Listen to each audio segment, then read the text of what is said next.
let's go in and check out the building here. Wow, looking good. Got some office space over here. Conference room over here. Oh yeah, you got a good deal, Ken. Yeah. Look at that. 3 great deals.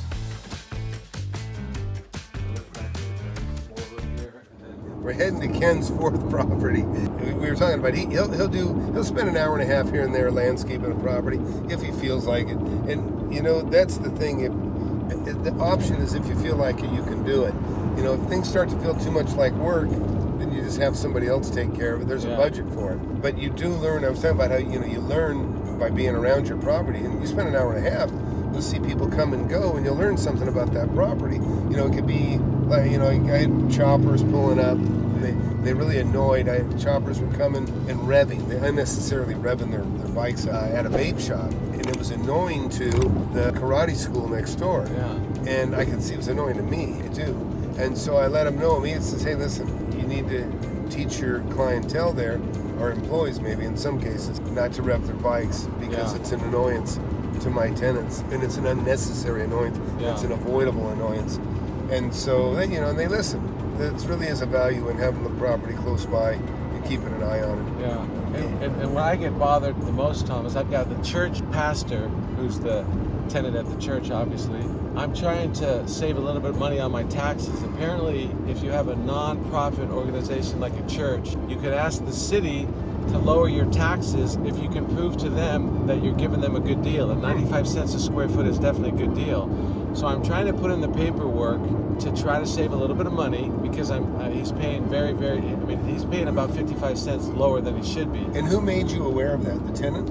No, it was another broker that I was looking at another building that the church was occupying, and he says, you can ask the city to try to lower your taxes. So anyway, I'm trying to get him to fill out a few documents, and I'm having him trouble just getting back to me. It's so frustrating that he says he's going to do something, and then raise his rent. Yeah, exactly. Exactly.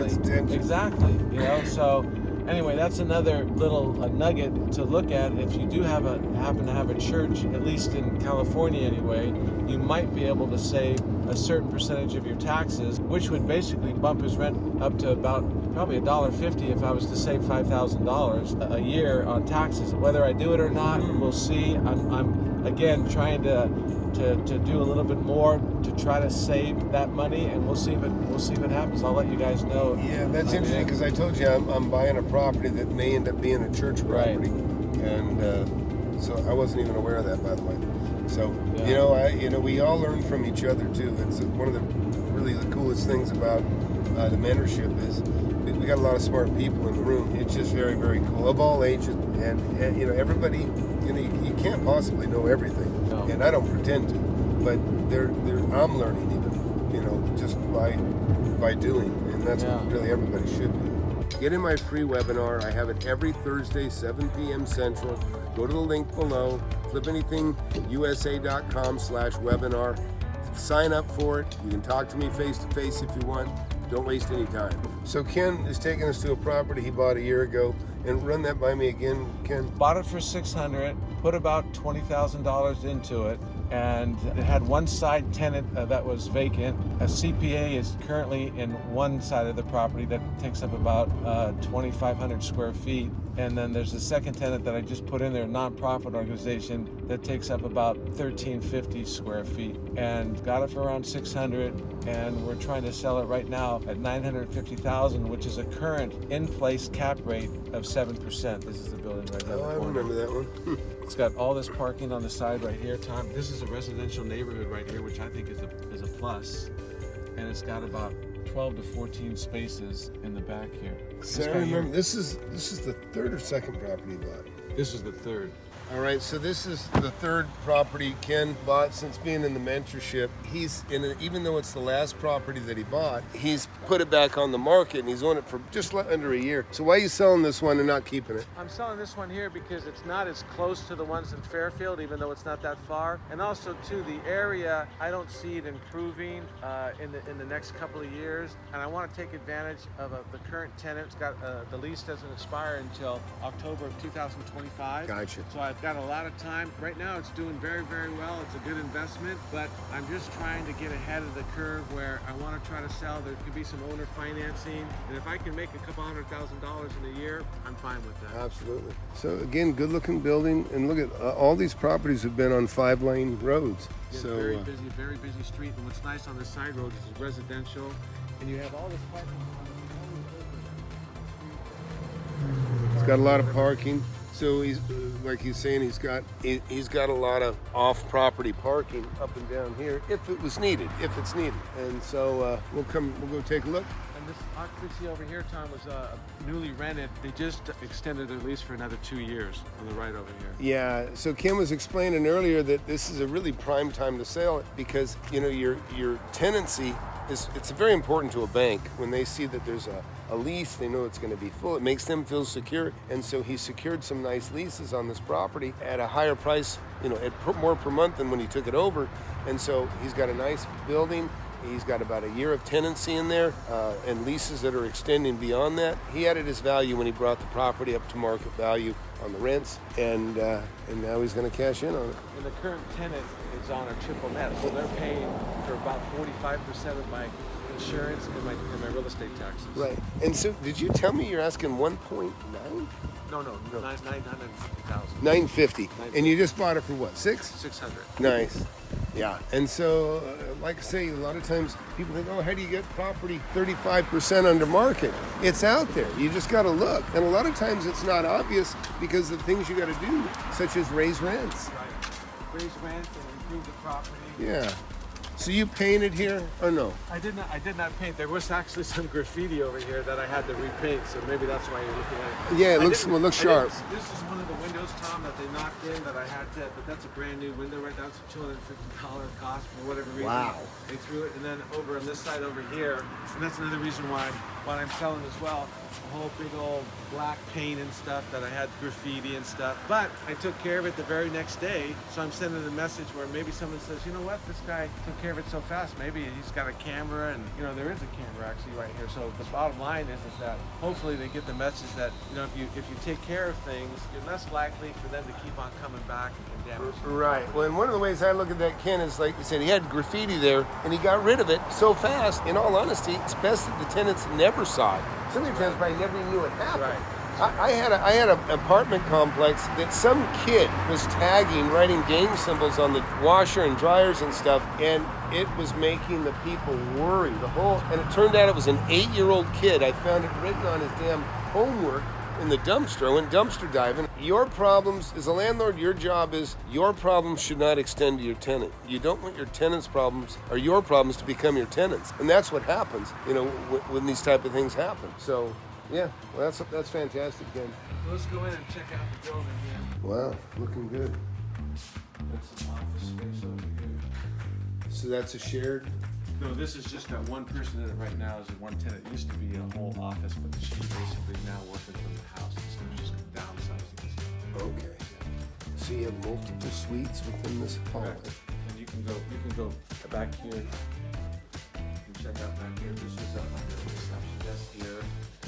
Just kind of a little, you know, for staples or whatever. And there's a nice little conference room over here.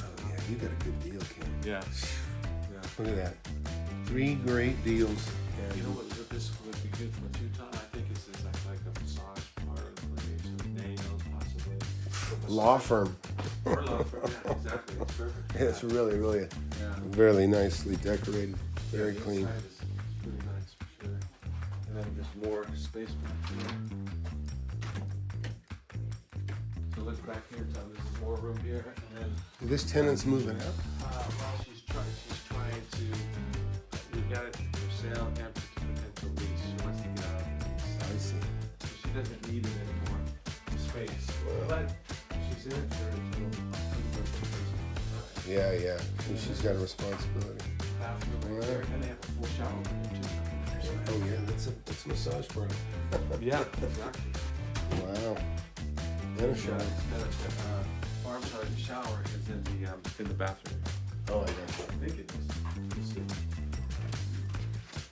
Yeah, see the shower right there. you. Oh yeah. Very cool.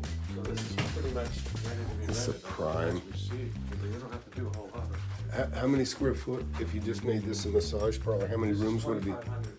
Oh, okay. Well, that's a big massage parlor. Yeah, it's pretty big.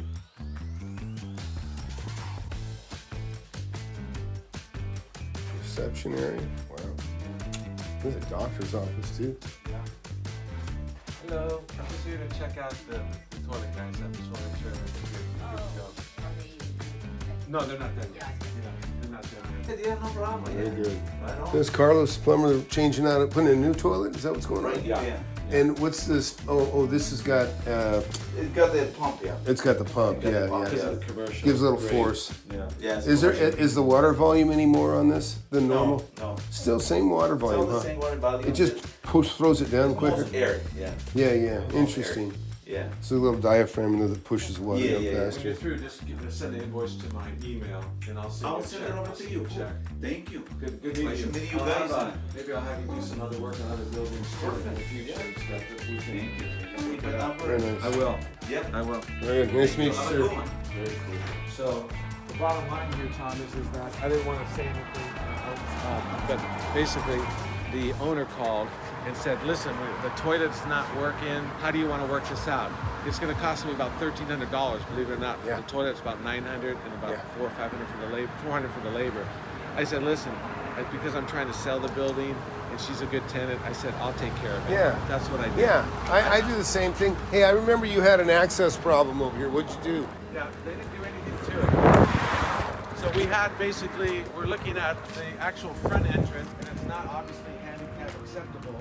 So the old tenant had a ramp, a little small ramp, but it really didn't work properly. And at this point, no one has said anything. Right. So I haven't done anything.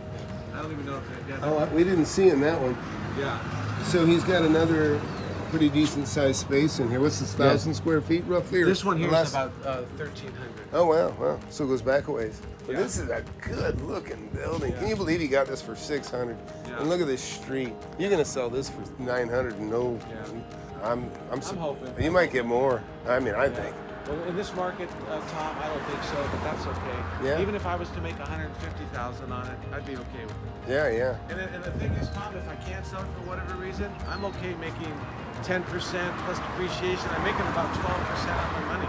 Yeah. That's a pretty good investment. Yeah. So that's fine. Wow. Well, and see, That's what we talked about before, Tom. When you don't have to sell, so it's always a good time to sell when you want to sell, not when you have to sell. right. Yeah, you have options. You have options. That's really the best thing in the world. Like I say, so we've suffered a little bit of a downturn here. Interest rates have gone up, and see, that's your hedge against a downturn. Is when you buy property under market, you have options. You can keep it and weather it because you bought it right, or you can sell it and still make some money. Maybe not as much as you'd hoped for if things would have kept going great, but these are the options you have when you buy it right, because so many people buy and then they're stuck. They're stuck for 10 years. It's a nightmare. Nice about this area here, Tom, there's parking, it's residential, so it's quiet, although it's super busy over here. This is like Burbank, California. Yeah. It's very Yeah, interesting. I mean, look at all the spaces that you have, Tom, for people who have, Yeah. the two occupancies. So you have a shared access parking, but your parking extends the width of your building. The street will make up any difference that you Yeah, might think. your overflow is this whole neighborhood. Yeah, It's awesome. yeah. Yeah, this is a great one, Ken. Really, really nice. Thanks for showing us around.